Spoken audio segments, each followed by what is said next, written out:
ఒక ఉద్యమం నడుస్తున్నది.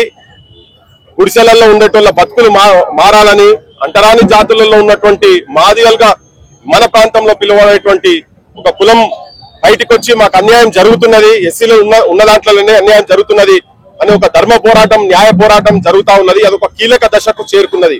న్యాయం ధర్మమని మా బోటలమే చెప్పుడు కాదు. ప్రభుత్వాలు ఏ కమిషన్ వేసినా గానీ అన్ని కమిషన్ల రిపోర్టు వాస్తవము.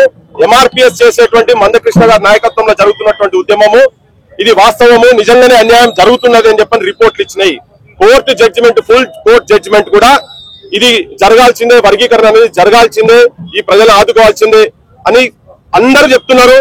ఏ రాజకీయ పార్టీ నాకు తెలిసి మన దగ్గరనైతే ఏ రాజకీయ పార్టీ మేనిఫెస్టోలల్లా వర్గీకరణకు అనుకూలం కాదు అని ఎవరు కూడా బయటికి వచ్చింది మాత్రం లేదు. అందరూ అనుకూలంగానే ఉన్నారు. కానీ ఇప్పుడు ఈ దశకు వచ్చిన తర్వాత ముఖ్యమంత్రి కూడా అసెంబ్లీలో చెప్పిన తర్వాత, జడ్జిమెంట్ వచ్చిన అసెంబ్లీ చెప్పిన తర్వాత కూడా ఇప్పుడు ఎందుకంటే మళ్ళా ఆగుడు ఎందుకు ఆగిందంటే కేసీ వేణుగోపాల్ అని ఒక పెద్ద మనిషి, కాంగ్రెస్ పార్టీ అధ్యక్షుని కన్నా పెద్ద ఆయన మరి మాకు ఎరకలే కానీ ఆయన ఒక ప్రకటన ఇచ్చిండు. ఆ ప్రకటనలో ఈ రేవంత్ రెడ్డి తెలంగాణ ప్రభుత్వం కూడా ఇది వర్తిస్తుంది, ఇది ఆపాల్సిందే, మేము చెప్పే వరకు ఇది అమలు జరగొద్దు అని చెప్పిన. అందుకనే ఇక్కడ సమాజం కూడా అందరు చూస్తున్నారు. కేవలం మాదిగ కులమే కాదు, మొత్తం కార్యమైన శోకమైన ప్రతి ఇంట్లో మన ఇళ్లలో మాదిగ డప్పు లేనిది మనం ఏం ఫంక్షన్లు చేసుకోలేదు కనుక వాళ్లకు సంఘీభావంగా వాళ్ళ నోటికాడి బువ్వను చేతిట్లో అన్నం లోపలికి పోతున్న టైంలో చేయి పెట్టి కొట్టే ప్రయత్నం చేస్తున్నారు కదా.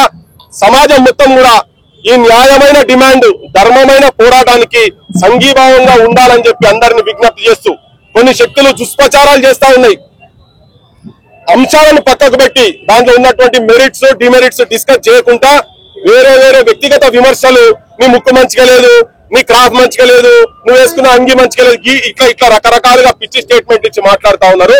ఇలా సమాజం కూడా ఎందుకు బయటకు వచ్చి మాట్లాడుతుంటే మౌనంగా ఉండేది కూడా మౌనము కుమ్మక్కు ద్రోహం అవుతుంది కనుక మౌనంగా ఉండాల్సిన అవసరం లేదు. మీ మనసుకి ఏం చెప్పిందో అది బయటకు వచ్చి మాట్లాడాల్సిన అవసరం. ప్రతి ఒక్కరు ఇంటర్వ్యూలో మాట్లాడుతున్న మా బోటలో బయటకు వచ్చి చెప్తున్నాం ఏంటంటే ఇది న్యాయమైన డిమాండ్, ధర్మమైన డిమాండ్ కాబట్టి వెంటనే ఏ ప్రభుత్వం అయినా కానీ అన్ని అయిపోయి అన్ని జడ్జిమెంట్ వచ్చిన తర్వాత మళ్ళా పోరాటాలు అవసరం లేదు. ఈ ఉద్యమం ఇంకో సైడ్ టర్న్ కాకుండా మాత్రం చూసుకోకండి.